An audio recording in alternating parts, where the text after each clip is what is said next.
Unit প্রতি বিদ্যুতের মূল্য বাড়ল ১ টাকা ৫২ পয়সা।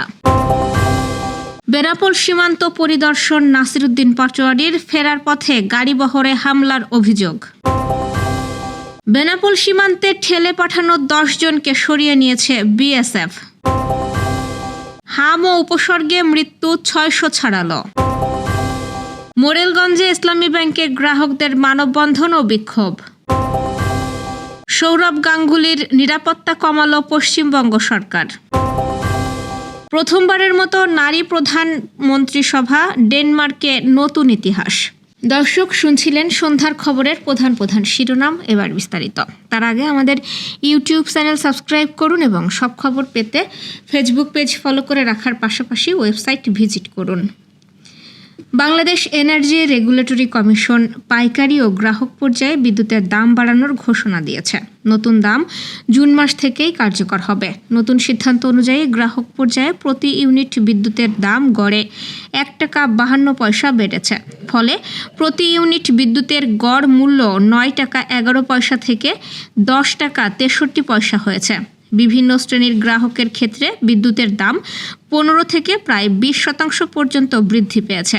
পাইকারি পর্যায়ে প্রতি ইউনিট বিদ্যুতের দাম ৭ টাকা ৪ পয়সা থেকে বেড়ে ৮ টাকা ৩৯ পয়সা হয়েছে, যা প্রায় ২০% বৃদ্ধি। এছাড়া বিদ্যুৎ সঞ্চালন চার্জও প্রায় ২৪% বাড়ানো হয়েছে। আজ রাজধানীর রমনায় ইনস্টিটিউশন অব ইঞ্জিনিয়ার্স বাংলাদেশ ভবনে এক সংবাদ সম্মেলনে এসব তথ্য জানায় বিইআরসি। বিইআরসির তথ্য অনুযায়ী ২০২৬-২৭ অর্থ বছরে বিদ্যুৎ উৎপাদনে প্রায় ১,৪৩,০০০ কোটি টাকা খরচ হতে পারে। এতে প্রতি ইউনিট বিদ্যুৎ উৎপাদন খরচ দাঁড়াবে প্রায় ১২ টাকা ৯১ পয়সা। এর আগে সর্বশেষ ২০২৪ সালের ২৯ ফেব্রুয়ারি গ্রাহক পর্যায়ে বিদ্যুতের দাম ৮.৫% এবং পাইকারি দাম ৫% বাড়ানো হয়েছিল।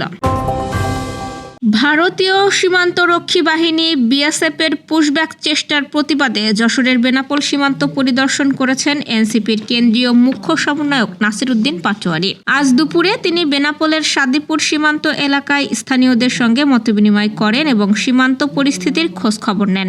এ সময় তিনি বলেন, সীমান্তের মানুষের নিরাপত্তা নিশ্চিত করতে হবে এবং সীমান্ত হত্যা বন্ধে কার্যকর পদক্ষেপ নিতে হবে। সীমান্তে বাংলাদেশি নাগরিক হত্যার ঘটনায় আন্তর্জাতিক পর্যায়ে বিচার দাবি করেন তিনি। এদিকে সীমান্ত পরিদর্শন শেষে ঢাকায় ফেরার পথে সাদিপুর মোড়ে তার গাড়িবহরে হামলার অভিযোগ ওঠে। প্রত্যক্ষদর্শীদের দাবি, মোটরসাইকেলে আসা কয়েকজন ব্যক্তি হাতুড়ি ও স্টিক হাতে বহরের কয়েকটি গাড়িকে ধাওয়া করে। এতে এলাকায় উত্তেজনা ছড়িয়ে পড়ে এবং নেতাকর্মীদের মধ্যে আতঙ্কের সৃষ্টি হয়। ঘটনার তীব্র নিন্দা জানিয়ে জড়িতদের দ্রুত শনাক্ত করে আইনের আওতায় আনার দাবি জানিয়েছে এনসিপি। ঘটনার পর আইনশৃঙ্খলা বাহিনী পরিস্থিতি নিয়ন্ত্রণে কাজ শুরু করে। বাংলাদেশে জোরপূর্বক ঠেলে পাঠানোর উদ্দেশ্যে গত কয়েকদিন ধরে সাদিপুর সীমান্তের ভারতীয় অংশে জড়ো করা ব্যক্তিদের শূন্যরেখা থেকে সরিয়ে নিয়েছে বিএসএফ। বুধবার ভোররাতে ভারতীয় ভূখণ্ডের শূন্যরেখা এলাকা থেকে ১০ জনকে সরিয়ে নেওয়া হয়। সকালে সীমান্ত এলাকায় বিজিবি ড্রোন উড়িয়ে নজরদারি চালালেও সেখানে কাউকে দেখা যায়নি।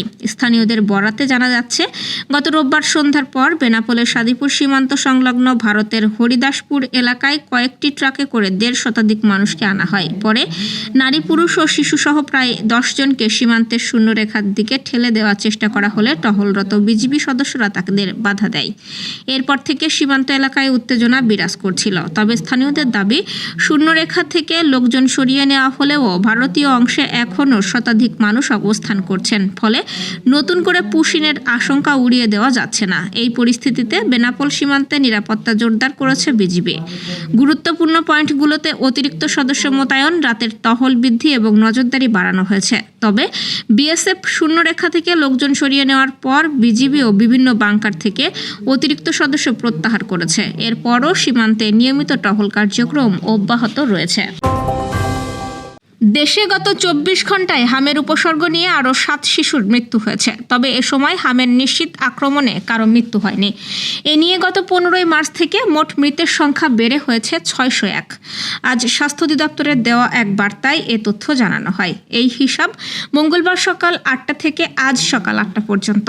স্বাস্থ্য অধিদপ্তরের তথ্য অনুযায়ী হামের নিশ্চিত মৃত্যুর সংখ্যা ৯০ আর হামের উপসর্গ নিয়ে মারা গেছে ৫১১ জন।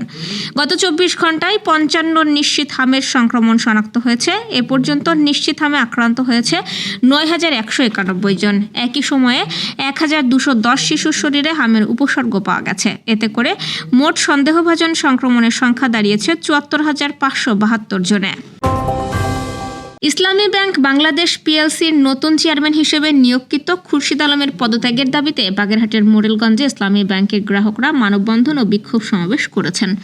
আজ মোরেলগঞ্জ পৌর শহরের ইসলামী ব্যাংক কার্যালয়ের সড়কে ইসলামী ব্যাংক গ্রাহক ফোরাম ও বৈষম্য বিরোধী চাকুরি প্রত্যাশী পরিষদের পৃথক ব্যানারে এই মানববন্ধনের আয়োজন করেন এই শাখার গ্রাহকরা। ঘণ্টাব্যাপী এই মানববন্ধন ও বিক্ষোভ সমাবেশ থেকে বক্তারা বলেন, লুটপাটের সাথে জড়িত কোনো ব্যক্তি ইসলামী ব্যাংকের বোর্ড অব ডিরেক্টর সেক্টরে থাকতে পারবে না। 18 গ ধারা বাতিল করে ইসলামী ব্যাংকের নিজস্ব নিয়ম নীতি অনুসরণে পরিচালনা সক্ষমতা ফিরিয়ে দিতে হবে। এছাড়াও ইসলামী ব্যাংক সহ ব্যাংকিং সেক্টরে বিশেষ অঞ্চলের একচ্ছত্র অবৈধ নিয়োগ বাতিল করে অবিলম্বে মেধাভিত্তিক নিয়োগের জোর দাবি জানান তারা। ভারতের সাবেক ক্রিকেট অধিনায়ক ও ক্রিকেট কিংবদন্তি সৌরভ গাঙ্গুলির নিরাপত্তা ব্যবস্থা কমিয়ে দিয়েছে পশ্চিমবঙ্গ সরকার।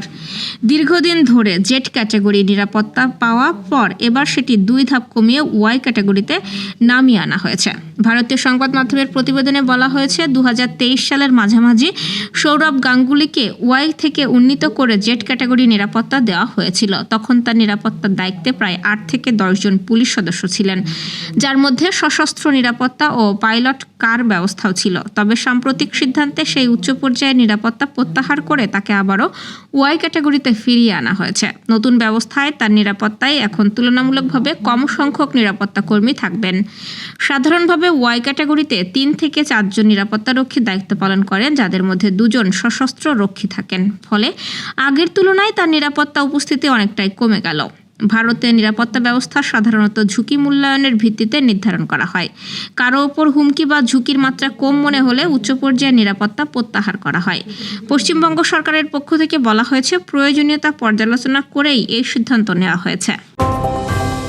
ডেনমার্কের প্রধানমন্ত্রী মেত্তে ফ্রেডরিকসেন বুধবার তার নতুন মন্ত্রিসভা গঠন করেছেন। ডেনমার্কের ইতিহাসে এবারই প্রথম মন্ত্রিসভায় পুরুষের চেয়ে নারীর সংখ্যা বেশি। গত মার্চের অমীমাংসিত নির্বাচনের পর কয়েক মাস ধরে আলোচনা শেষে বর্তমান প্রধানমন্ত্রী ফ্রেডরিকসেন সোমবার জানান, তিনি social democrat, social people's party, মধ্য বামপন্থী রাডিকালে ভেনস্ট্রে এবং মধ্যপন্থী মডারেটসদের নিয়ে একটি সংখ্যালঘু সরকার গঠন করতে সক্ষম হয়েছেন। খবর এএফপির। আজ ফ্রেডরিকসেন নতুন মন্ত্রীদের নাম ঘোষণা করেন। আমালিয়েনবার্গ রাজকীয় প্রাসাদের বাইরে ফ্রেডরিকসেন ঘোষণা করেন, এটি 21 জন মন্ত্রীর একটি সরকার এবং ডেনমার্কের ইতিহাসে প্রথমবারের মতো এখন পুরুষ মন্ত্রীদের চেয়ে নারী মন্ত্রী সংখ্যাই বেশি। 21 জন মন্ত্রীর মধ্যে 11 জনই নারী এবং এই তালিকায় ফ্রেডরিকসনের পূর্ববর্তী সরকারের পরিচিতি বেশ কয়েকজন নামও অন্তর্ভুক্ত ছিল। মধ্যপন্থী নেতা লার্স লোকে রাসমুসেন 24 মার্চের নির্বাচনের পর কিংমেকার হিসেবে আবির্ভূত হন। তিনি পররাষ্ট্রমন্ত্রী হিসেবে নিজের পদ ধরে রেখেছেন। ফ্রেডরিকসেন নিকোলাই ওয়েমেনের পরিবর্তে তার দলীয় সহকর্মী পিটার কুমেলগার্টকে অর্থমন্ত্রী করার সিদ্ধান্ত নিয়েছেন। দর্শক, এই ছিল সন্ধ্যার আয়োজন। রাতের খবর দেখার আমন্ত্রণ রইল। এতক্ষণ সাথে থাকার জন্য ধন্যবাদ।